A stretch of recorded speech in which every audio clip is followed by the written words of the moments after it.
Hey guys, it's HP Sports back with another video after a long time, and this hurts as a Dolphins fan. It was 3 hours of gut-wrenching, soul-crushing football to watch my Miami Dolphins get humiliated by the Tennessee Titans 34-3, which eliminates the Miami Dolphins from playoff contention for the second year in a row. We fall to 8-8, and we're officially out of the playoffs after Denver lost to the Chargers this afternoon. So week 17 for the final AFC wildcard spot will be between the Vegas Raiders and the Los Angeles Chargers. But back to the Miami Dolphins. This was a terrible game to watch. It was poor execution from the offense to the defense, even the special teams. Nothing went right, and this just feels like a repeat of last season. And I can argue this was even worse than last season's loss to Buffalo. And going back to that video, that was a terrible video to make. We lost by 30. We lost to a backup quarterback last year. That was a terrible loss.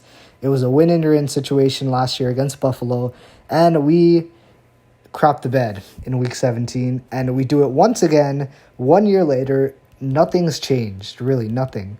It just feels like a repeat of last season. And once again, as a Miami Dolphins fan, not just speaking for me, but for the entire Miami Dolphins fan base, we are tired of watching our team go out in the big games, just lay an egg. That's all we do. It seems like we always lay an egg in the big games against these good quality teams. And obviously this game has been a roller coaster. The last video I made was week 4, a loss against the Colts, and I envisioned a bad future after Tua going down with the injury. Jacoby Brissett played pretty bad.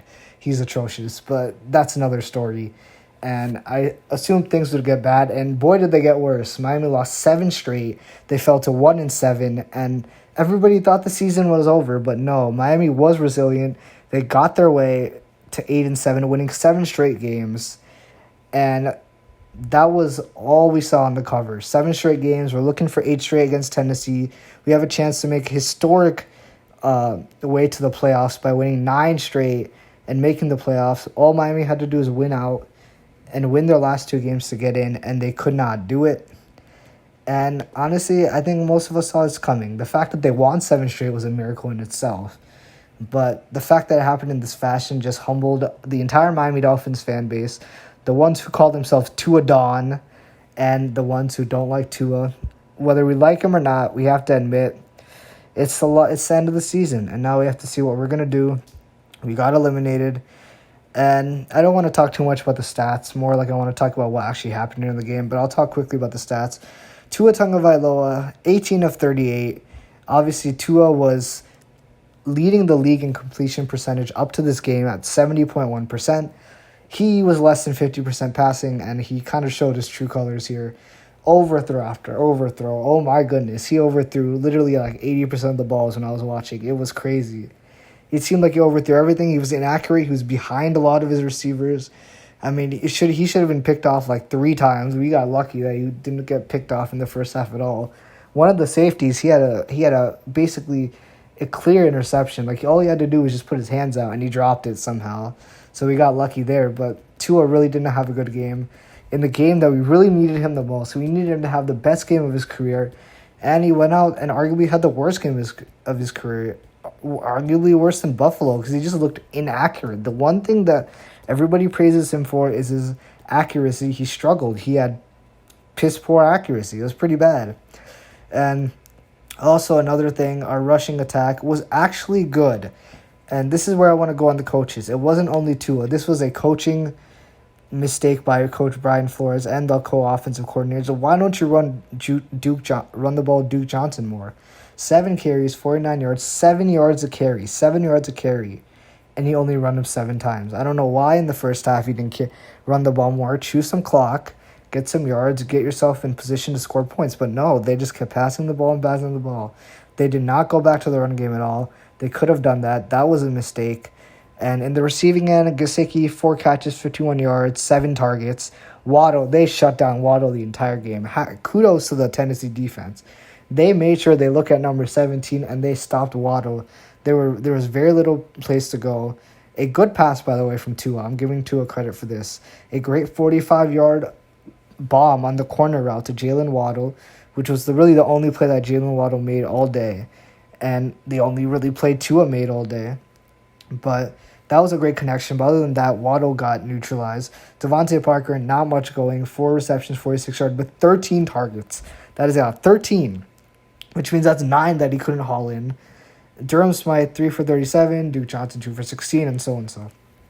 So overall, it wasn't really a great game by the offense. It was just disappointing. Especially all of us coming in knowing that we had to have a sound offensive game if we wanted to win. We knew that our defense would give us a chance to win the game. They would let the offense hang in the game, and all we had to do is score enough points, and obviously we didn't do that. 3 points isn't going to cut it. And then for Tennessee, Ryan Tannehill, 13 of 18, 120 yards, 2 touchdowns. Not much he didn't do, but it was more the lack of pass pressure by the Miami Dolphins. They could have blitzed him more. I don't know why. They put so many pressure packages together, blitz packages in the last 7 weeks, fueling the 7-game win streak. But in this game, I don't know why. They decided not to blitz. They played so much cover zone. They basically played back most of the time, besides when they tried to run every now and then. But they did not blitz Tannehill. They really didn't force him to get the ball out of his hands. He had all day in the pocket, no pressure whatsoever. And it made it easy for Ryan Tannehill in the rain, in the snow. By the way, the elements was pretty bad, but that's not an excuse. Ryan Tannehill had his way. He had a great pocket the entire game. Going on to the Tennessee Russian, Deontay Foreman, 26 carries, 132 yards, 5.1 a carry, and a touchdown. Dontrell Hilliard, 8 carries, 45 yards, 5.6 a carry, and a touchdown. We could not stop the run. We had times where we put up run blitzes and we had a decent time stopping the run. Christian Wilkins got in there sometimes, I saw, but not much other than that.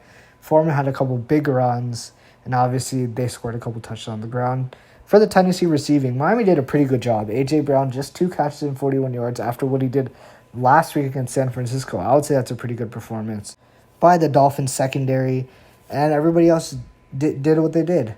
But really, the game really went down to the offense, and I want to tell this again. Tua did not look good at all. Like, he looked really bad. And by the way, before I talk more about Tua, I got to talk about this officiating. Oh my God, this officiating was horrendous. Like, it was bad. You can tell that the refs were really going towards Tennessee's side. I swear, they probably got bribed or tipped off by the Tennessee Titans, because the amount of calls that went against Miami that were egregious just didn't make sense. I'll go over a couple right now. That there was a pass interference on the left side in, like, I believe the second quarter, where Nick Needham was guarding one of the receivers, and the receiver was pulling Nick Needham down, the cornerback, and they called defensive pass interference when it was clear the wide receiver was pulling the DB down, yet they called a defensive pass interference on Miami.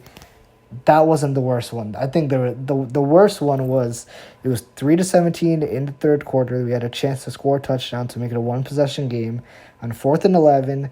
By the way, I'm putting this all through my head. This is all in my head because I remember that moment exactly. Tua threw a pass down the middle to Devontae Parker.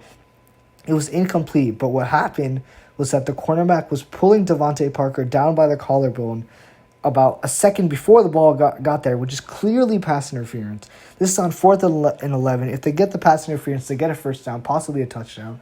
That would make it 10-17, but obviously that didn't happen. The refs blew that call. It was a terrible call, and it really did not make sense.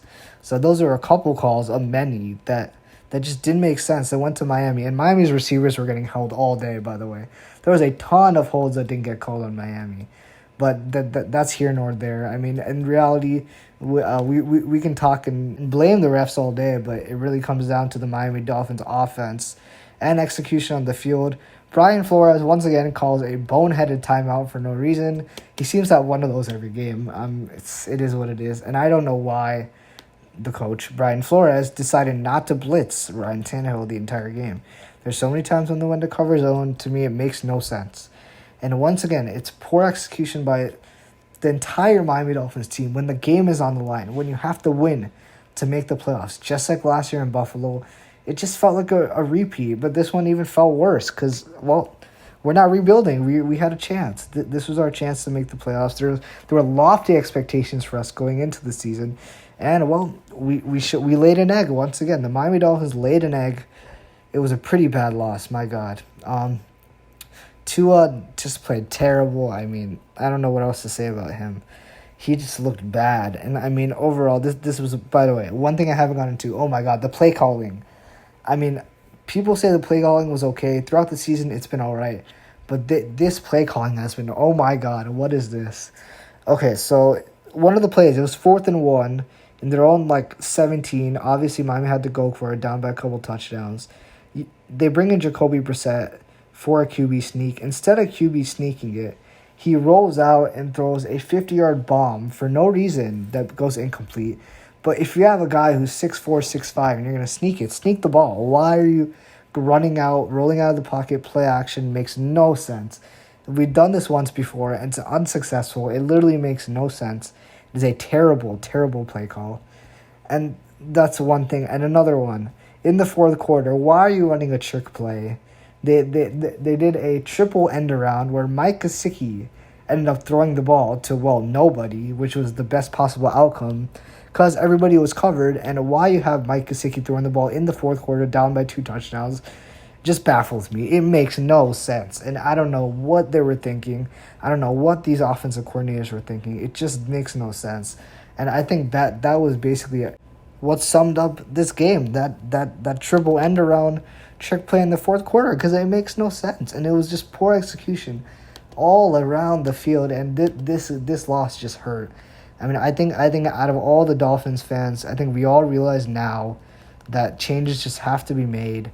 And we're just a team. It seems like the last 5-6 years you can go back to. Time and time again, we beat bad to mediocre teams. And when we play a good team in a game that matters and a game that we need to win, what happens? We lay an egg. Same thing happened in the Gase and Tannehill era. There's a couple of years where we lost to Geno Smith when the game mattered. When he was with the Jets, we lost to Tyrod Taylor when the game mattered. I mean, and then these last couple of years, we lost to the Buffalo Bills playing their backups, and then we lost to Tennessee here. And Tennessee is a good team, yeah, but if you want to be a good team, you got to beat a good team. It's as clear as it gets. And once again, it really hurts. It just seems like a waste of 3 hours knowing that whenever the Miami Dolphins play a good team, they're going to lose. It's just clear. I mean, that's what's been going on. Now that we can basically look forward to the offseason, what will happen? Will Chris Greer, the GM, stay? Will Brian Flores stay? Will we go for a star quarterback, maybe Deshaun Watson, or take a run at Aaron Rodgers or Russell Wilson in free agency? Because it seems like something like that is going to need to happen for this team to make a drastic turnaround. And last year in the Buffalo Bills game, when I did my recap, I said that the Miami Dolphins are going to come out strong, and boy was I wrong. So I'll eat my words. And as a optimistic Dolphins fan, I will hope that going into next year, we show some light. We have chances to being a contender. Finally, 5 years since we've been to the playoffs. Now going to make it 5 or 6. 21 years since the last playoff win. And once again, the Patriots and Bills fans can laugh at us. But not the Jets fans. The Jets still suck.